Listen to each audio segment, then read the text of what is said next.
Hi, I'm Adam Beck. I'm the president of Andover Little League. We're here at Nor'easters in Tewksbury, and Corey Carter is nice enough to do a training session, a coach and manager training session for us tonight. I hope you'll look at this and look at the different ideas and skills he has for running a practice and get something out of it. You know, I've been here for several years in Little League, and it's definitely a process that I've evolved, becoming a better coach and manager. And you'll learn something here watching these videos. Also, don't be afraid to look at things online, look at different different ideas people have for practices. And the other point I would make is, don't be afraid to come, to here. There are other places around here, but really, if your children come and do some lessons, watch what the different instructors here do and watch the skills that they work on. Ask questions, and I think that'll serve you well when you go and manage or coach a team. And most of all, have fun. Thanks. I just want to go over a couple things real quick. We're here to, like Adam was saying, just get something out of it. I've gone to coaches' clinics before, and whether you get one thing out of it, you get one thing out of it. And I've been coaching for 12 years now. I'm 33, and from my first day of coaching to now, I'm completely different. I'm learning different things. I mean, all of you guys have different jobs, and I'm sure you don't do the same thing from day one as you are today. So, kind of take what you want and, apply it to what you guys want to do with your kids, and especially coaching. Coaching is not easy. You have a lot of things to go over, like not even just the skill stuff, the throwing the baseball. Like, you have to make sure nobody's getting hurt. You have to make sure that everybody's feeling good, make sure they're not having a bad time. So there's a lot to do with it. The number one thing I would say is, how many head coaches do we have here? Get as much help as possible. It's super difficult, and if it takes one person to just flip in balls to two other kids, it helps out the practice so much in the pregame stuff, and the field work too. That helps out a lot. So you're always looking for volunteers.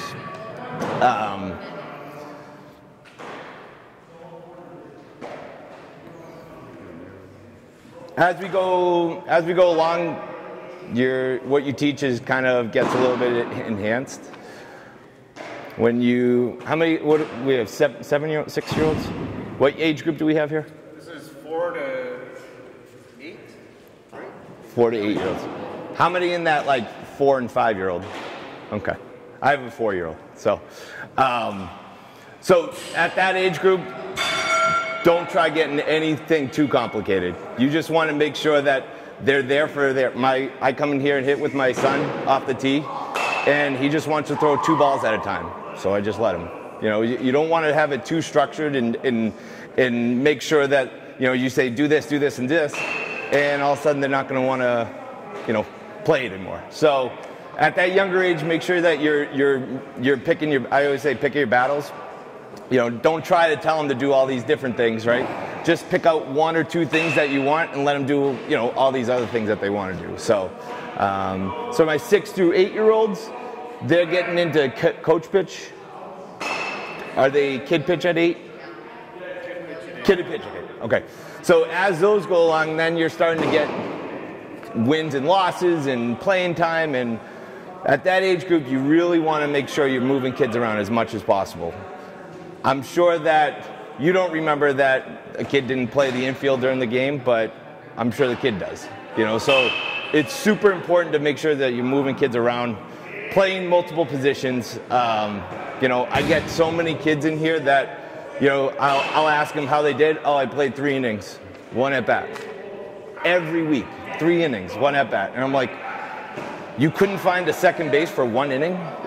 Again, that's what kind of puts kids away, and obviously now they come to me because they want to get more reps in. So it's really important to make sure you're moving kids around and keeping it as joyful as possible. I know it's like kind of one thing that Adam preaches, and you know, I don't really remember what team I was on Little League. I mean, I don't know if any of you do, but I don't know how many wins I got. I don't know how many innings I played at catcher or shortstop. I don't remember. But at that point, it's really important for the kids. So super important. Make sure that they're enjoying their situation.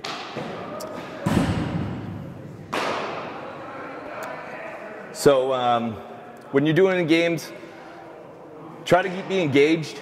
Little things I always do is try to get kids to I'll ask a kid what the count is, you know, for the older kids. What count is it?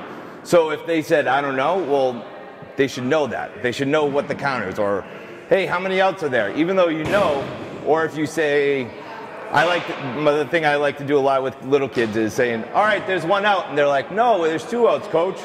So like for them to realize that you're being wrong, that gets them really engaged in the game. You know, and really praising the kid backing up, like after the game, tell them how important that part was. So little things like that, keeping them engaged, will keep them really energized in this game, okay? So what we're gonna go over tonight is a group of different skills that I like to do with, you know, all different age groups. So what we'll do is we're gonna go through each skill, each drill, and then we'll set you up to do it yourselves.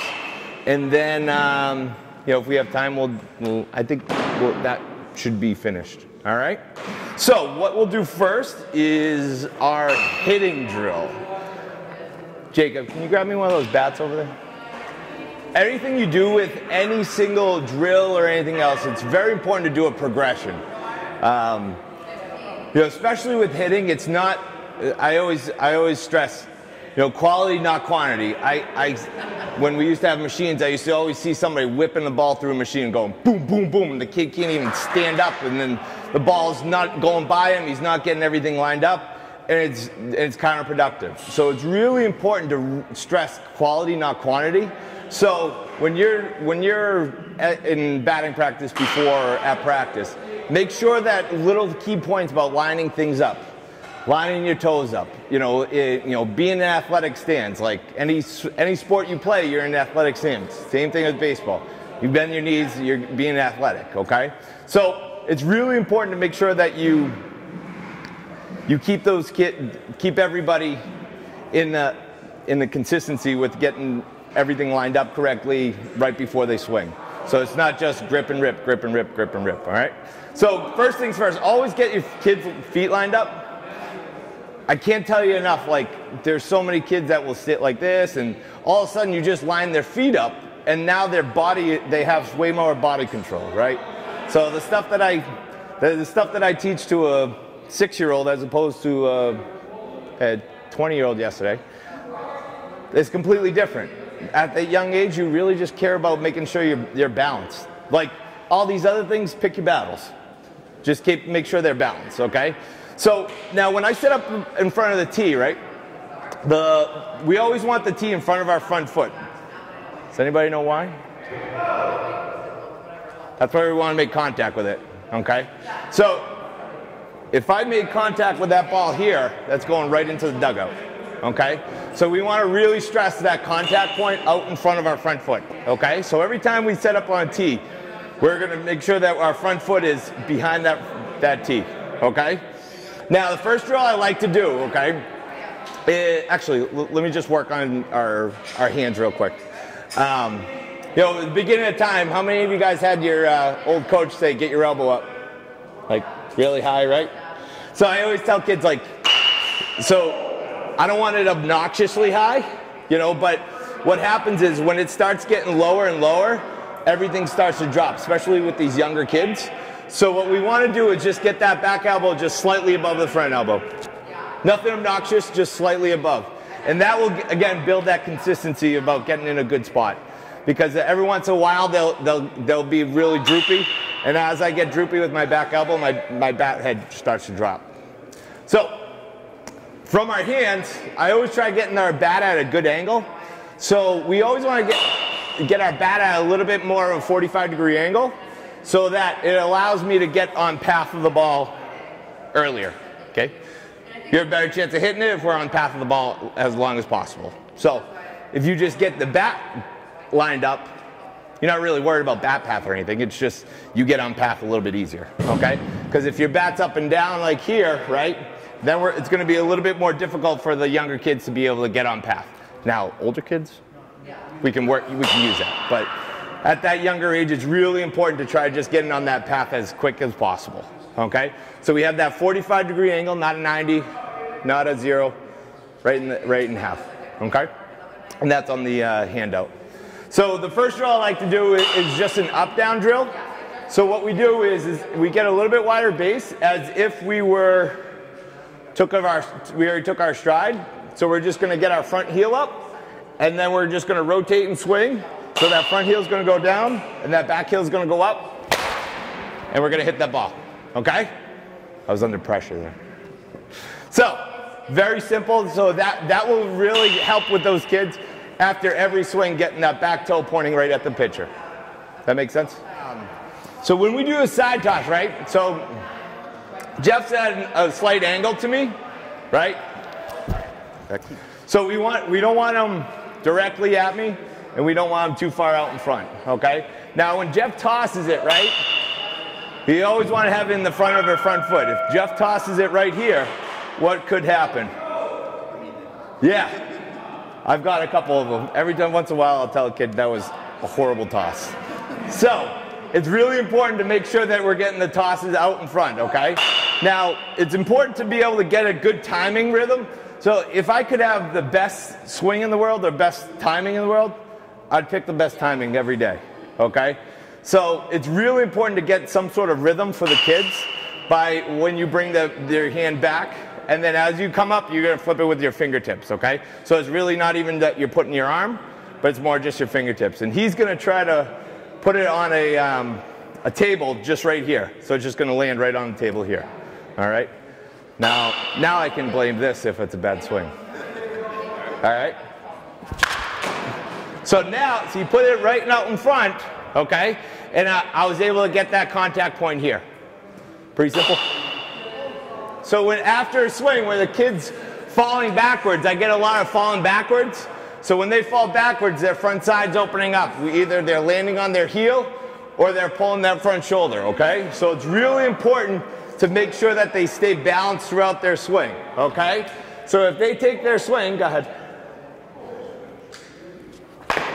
And he's off balance, that's going to tell him that we got to maintain that balance throughout. We have a little bit more body control, we have a little bit more control of the bat, okay? So instead, after every toss, go ahead. See how I'm nice and balanced? My back, shoulder, hip, and knee are all lined up. So it's like a freeze to make sure that that kid's body control is set, all right? Because again, we want to stress those quality swings and not quantity. So I would rather that swing than 5 bad swings, okay? So it's really important, especially with swinging. You have to make sure that you build up that muscle memory correctly rather than, throwing 1,000 balls at a time, all right? So this is like probably the most important part of this age group is catching, okay? We have a ton of kids that will have their palms up and get a ball right to the face, okay? This is the age group, and it's tough to break. And to break it, they got to work on it every day, okay? So really stress when the kids are catching, right? Having their elbows out, okay? So if that ball goes below their belly button, right, they're allowed to turn their hands to get their palms up, okay? So when you're throwing a ball to the kids, right, really stress making sure both elbows are out, right, and not tucked in. Once they're tucked in, their palms come up, and they're going to try to catch the ball, and the ball's going to go in their face, okay? So it's really important to make sure that they're trying to backhand it at all times. Once that ball gets below their belly button, that's when they can turn their glove, okay?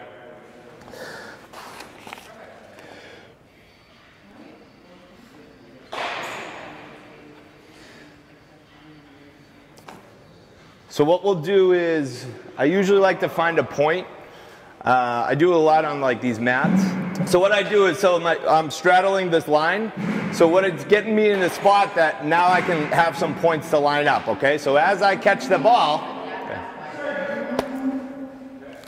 my feet are going to be lined up, my elbow's going to be at a nice L, and my hand's going to be pointing backwards. So finding a point for them to transfer into a throw, okay? Obviously it's not going to go that smooth, but as long as they're trying to move their feet and catch all at the same time, it's really important. It will help out for them to utilize that into game stuff, okay? I'm really not a big drills guy. I really want to work on what can help you during a game. Because again, you know, it's a really slow sport, and all of a sudden you have to decide on where you're going with the ball, how far that guy is. Everything speeds up really quick. So if you're in a good spot, then you can be able to utilize that stuff, all right? I'm gonna let you run because yep, so we're gonna face me right down here. We'll go down here. So I grabbed 6 balls. Again, right over here. Again, a lot of what I do with drills is something that you do in a game, okay? So the coordination of running and catching all at once is gonna be really difficult for kids to just say, all right, now the ball's coming, I have to move my feet and catch all at the same time, okay? So what I like to do is left and right, so they're gonna run horizontally. So all we're gonna do is just, come up, and then I toss another one, then I toss another one, and I do 6 of them.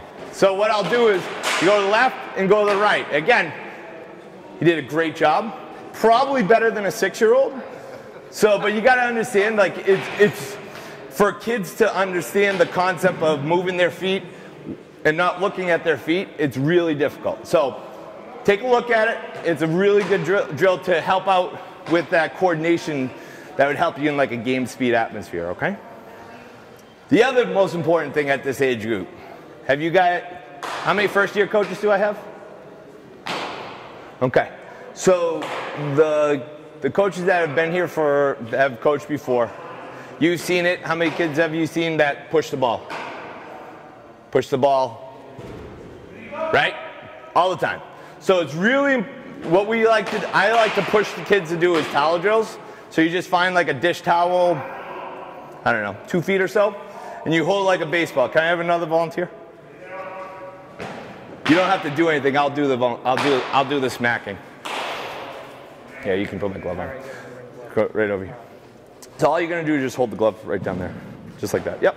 So what the kid's gonna do, he's gonna step and get his arm back, okay? Now he's gonna force that whipping sensation down as opposed to up.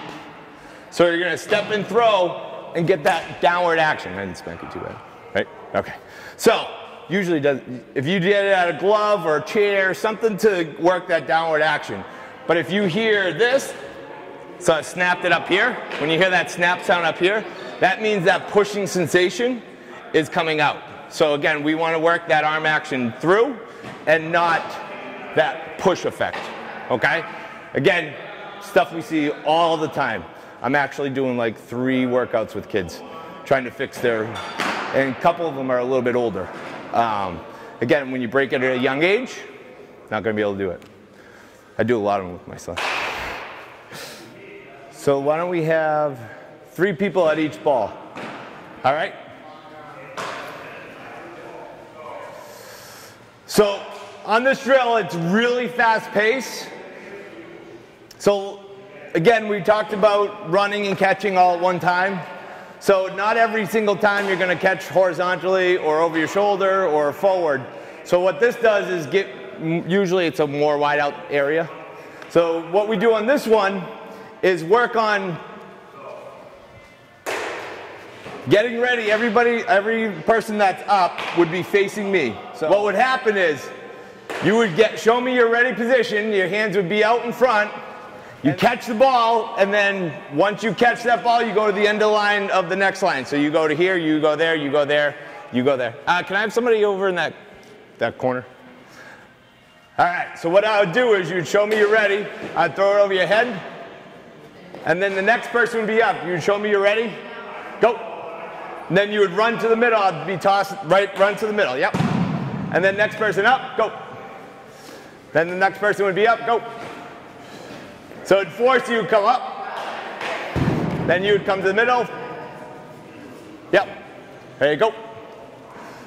So again, what it does is get him the different looks to the angle of the ball. So your angle was different than his, that was different than his, then it was different than his. So what you do is you go to the end of the line, all the way around. Usually 20 people, that's a lot. You'd usually have like 2 people tops at every station. So what I explained that that's the 8-ball drill. So what it does is give you an idea. So when you're catching, it's probably a little bit tougher with the younger guys, but as you get to like coach pitch and kid pitch, this is a good drill to keep the kids going and get them rotating. Again, it's easier than just hitting fly balls for, with tennis rackets all day. It gives them a different kind of thing. So I really want to stress just doing other things rather than just hitting ground balls or hitting pop-ups or throwing batting practice. Give them other aspects, small stuff, work on their footwork, those kind of things. Does that make sense? As they get closer or further from the base, they have to determine how, you both have gloves, good, how hard or how soft they throw. So what we do on this one, all right, back up a little bit. So just toss the ball to the side. So you're going to show me your ready position, getting those palms up, and I'm going to either toss it really close. So as you come close, you're going to just flip it right to him. So he's going to be the first base. So as you get further away, you're going to have more of a throw. And as you get closer, you're going to have like an easier throw. So again, different looks. So as I get closer, as I get really far, it's going to be more of a throw. Does that make sense? So different how close you are, because a lot of the things I see is kids don't understand how close or far they feel the ball and they're ready to whip it this close to you. So again, they have an awareness of, all right, as my feet got closer, I know I have to flip it. So again, that goes for every base. So those are probably the 2 ones that pretty much any age group can do. Again, the T-ball probably, again, T-ball, you're trying to figure out ways to make sure it's enjoyable, make sure they know what base is which base. As you get to coach pitch and kid pitch, these are kind of skills that will help them, again, rather than their same things that they see every day.